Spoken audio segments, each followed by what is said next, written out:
अस्सलाम वालेकुम।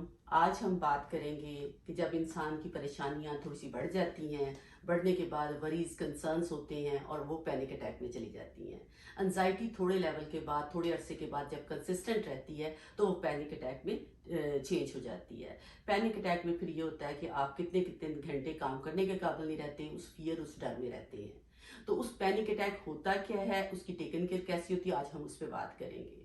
Panic attack के सिम्टम्स क्या होते हैं? इसके सिम्टम्स बड़े सिमिलर होते हैं आपको हार्ट अटैक के साथ। कुछ लोग होते हैं जो पैनिक अटैक में एंडेड अप होते हैं हॉस्पिटल में जाके कार्डियोलॉजिस्ट से उनका चेकअप होता है, और वो करना भी चाहिए क्योंकि सिम्टम्स आपके बिल्कुल कार्डिक अरेस्ट के, कार्डिक अटैक के और इसके बहुत क्लोज टू होते हैं।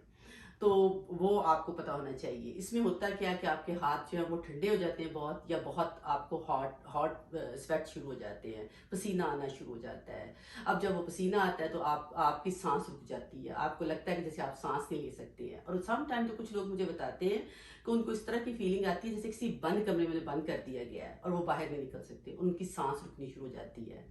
उनको डर लगता है कि जैसे वो डाई हो जाएंगे, अभी मर जाएंगे। तो उनकी जो फीलिंग आती है वो लॉन्ग टर्म जब अफेक्ट करती है आपके माइंड पे, तो आपकी body a lot of cortisol create करती है, जिससे फिजिकल सिम्टम बढ़ जाते हैं और आपके नॉर्मल काम करने में आपको बहुत प्रॉब्लम होती है।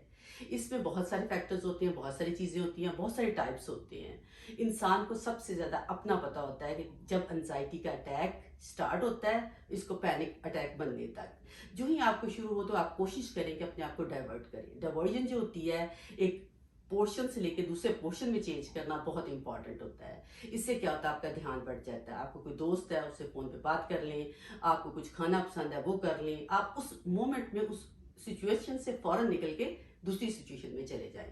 ये तो होता है लेवल 1 to 3 तक। जब एंजाइटी का लेवल ये होता है तो आप कंट्रोल कर सकते हैं। अगर वो प्रॉब्लम बढ़ जाए, 10 मिनट से लेके 1 आवर तक हो जाए, तो आपको साइकोलॉजिस्ट से जरूर मिलना चाहिए। अब साइकोलॉजिस्ट में हम लोग एज अ साइकोलॉजिस्ट किन चीज़ों को हम देखते हैं, कौन सी टेक्निक्स हम करते हैं जो आपकी एंजाइटी में, आपके पैनिक अटैक को रोक सकती हैं।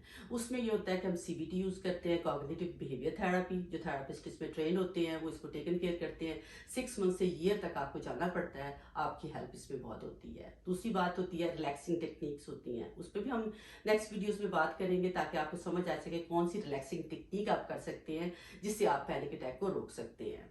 उसके बाद मेडिटेशंस है। समटाइम मेडिटेशंस कुछ खास किस्म की होती हैं जो आप रिलैक्सिंग टेक्निक के साथ उसको यूज कर सकते हैं, उससे आपकी हेल्प होती है कि आप पैनिक अटैक को रोक सकते हैं।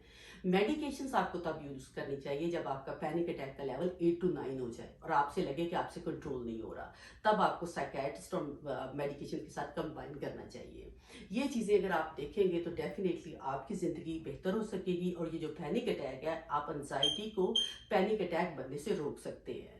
तो छोटी छोटी चीज़ों को खुद करें। अगर आपको लगे कि आपसे टेकन केयर नहीं हो रही, तो एज सुन एज पॉसिबल अपने डॉक्टर से आप जरूर रुजू करें।